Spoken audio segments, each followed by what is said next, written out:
Tuhan bersamamu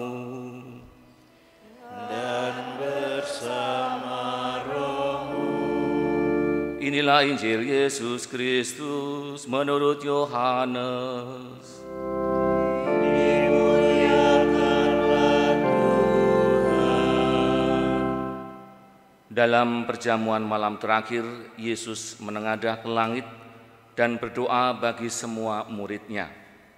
Ya Bapa yang kudus, peliharalah mereka dalam nama-Mu, yaitu yang telah Engkau berikan kepadaku, supaya mereka menjadi satu sama seperti kita. Selama aku bersama mereka, aku memelihara mereka dalam nama-Mu, yaitu nama-Mu yang telah Engkau berikan kepadaku. Aku telah menjaga mereka, dan tidak ada seorang pun dari mereka yang binasa, selain Dia yang telah ditentukan untuk binasa, supaya genaplah yang tertulis dalam kitab suci. Tetapi sekarang aku datang kepadamu, aku mengatakan semuanya ini sementara aku masih ada di dalam dunia, supaya penuhlah sukacitaku di dalam diri mereka. Aku telah memberikan firman-Mu kepada mereka, dan dunia membenci mereka, karena mereka bukan dari dunia, sama seperti aku bukan dari dunia. Aku tidak meminta supaya Engkau mengambil mereka dari dunia, tetapi supaya Engkau melindungi mereka dari yang jahat. Mereka bukan dari dunia, sama seperti aku bukan dari dunia. Kuduskanlah mereka dalam kebenaran. Firman-Mu adalah kebenaran. Sama seperti Engkau telah mengutus aku ke dalam dunia, demikian pula aku telah mengutus mereka ke dalam dunia. Dan aku menguduskan diriku bagi mereka, supaya mereka pun dikuduskan dalam kebenaran. Demikianlah Injil Tuhan.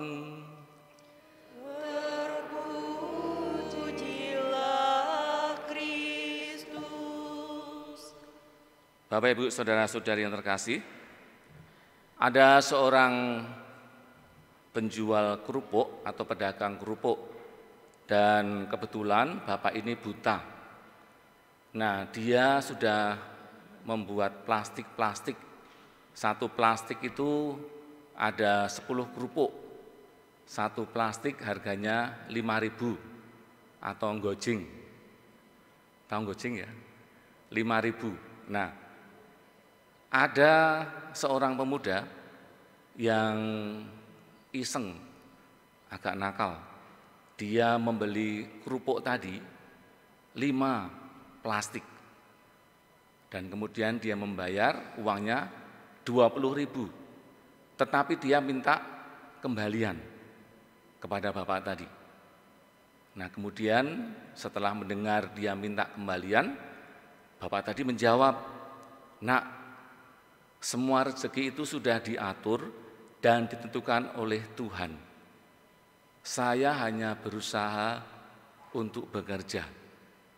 Kalau rezeki itu sudah menjadi milik saya, pasti tidak akan tertukar atau juga pindah alamat." Nah, pemuda tadi mendengar jawaban bapak tadi menjadi gentar. Dia malah kemudian merenung dan memberikan uang lebih kepada bapak tadi.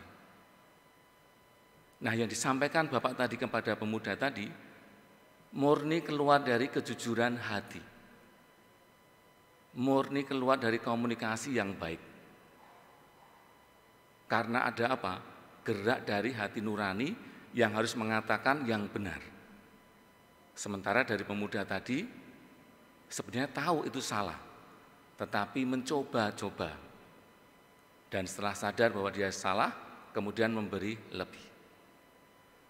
Bapak, Ibu, Saudara-saudari, Injil hari ini yang kita dengar merupakan kelanjutan dari bacaan Injil yang kemarin kita dengar. Bagaimana Yesus yang senantiasa memohon kepada Bapanya untuk melindungi kita, untuk menyertai kita para murid-muridnya. Terhadap apa? terhadap kejahatan. Kalau dalam bacaan pertama tadi kita mendengar, setelah aku pergi akan ada kawanan serigala-serigala yang menyerang engkau. Nah, kata serigala-serigala ini yang menjadi semacam simbol ancaman bagi kita. Kalau menurut Thomas Hobbes itu dikatakan bahwa manusia itu merupakan serigala bagi yang lain. Mungkin kita pernah berperan sebagai serigala tadi yang haus akan mangsa, mencari permusuhan, mencari-cari sesuatu yang tidak salah menjadi salah.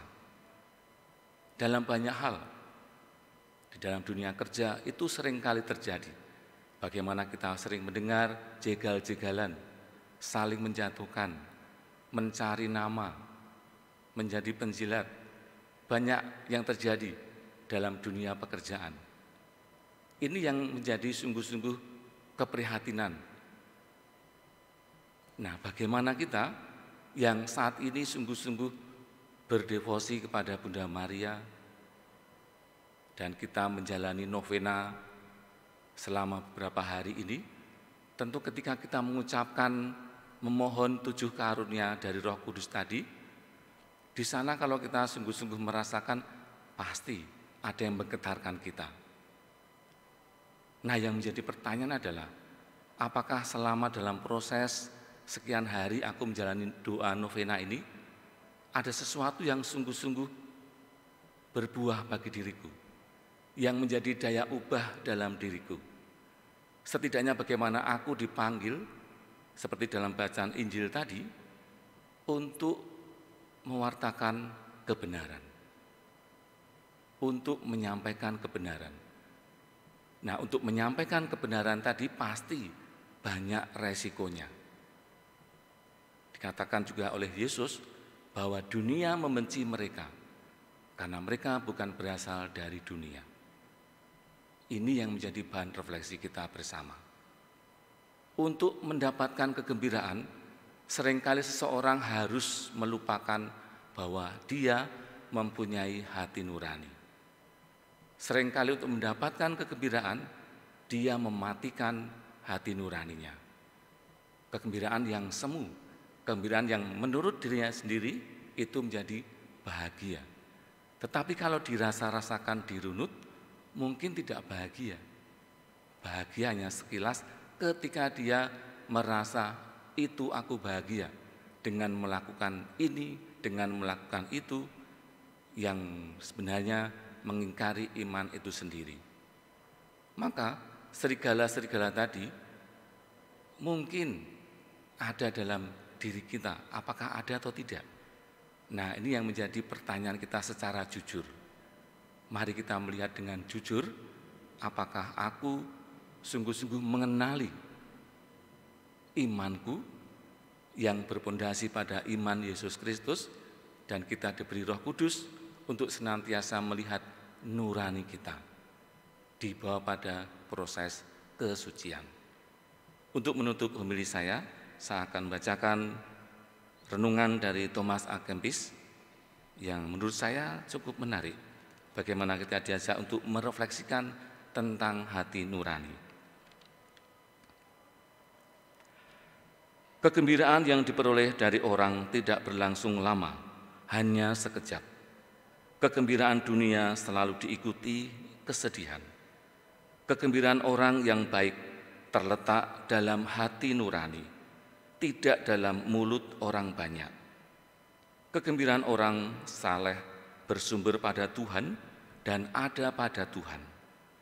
Sedangkan sukacitanya berakar pada kebenaran. Barang siapa menginginkan kegembiraan sejati dan kekal, niscaya tidak akan memedulikan kesenangan duniawi yang tidak kekal. Dan barang siapa mencari kesenangan duniawi atau tidak bersedia melepaskannya dengan sungguh-sungguh, menandakan bahwa ia tidak begitu memperhatikan kegembiraan surgawi. Mereka yang tidak memedulikan pujian atau celaan tentu benar-benar menikmati ketentraman di dalam hati. Orang yang suara hatinya bersih, mudah merasa puas dan tentram. Orang tidak menjadi lebih suci karena dipuji-puji, juga tidak bertambah jahat karena dicela. Kita tetap seperti apa adanya. Pendapat orang lain tidak dapat mengubah keadaan kita yang sebenarnya menurut kesaksian Tuhan. Apabila kita perhatikan keadaan batin kita seperti apa adanya, tentu kita tidak akan menaruh banyak minat terhadap apa yang dibicarakan orang lain terhadap diri kita. Orang melihat luarnya, tetapi Tuhan melihat hati orang. Manusia melihat perbuatan, tetapi Tuhan melihat itikadnya. Selalu berbuat baik dan merasa diri bukan siapa-siapa merupakan tanda jiwa yang rendah hati. Tidak menginginkan hiburan makhluk, itulah tandanya kita memiliki hati yang bersih dan kepercayaan jiwa yang besar. Bapak, Ibu, saudara-saudari yang terkasih, semoga dengan permenungan pada hari ini kita semakin diajak untuk memurnikan diri kita, memurnikan hati dan budi kita, memurnikan suara hati kita untuk sungguh-sungguh terpanggil datang kepada Tuhan yang mewartakan kebenaran. Kemuliaan kepada Bapa dan Putra dan Roh Kudus,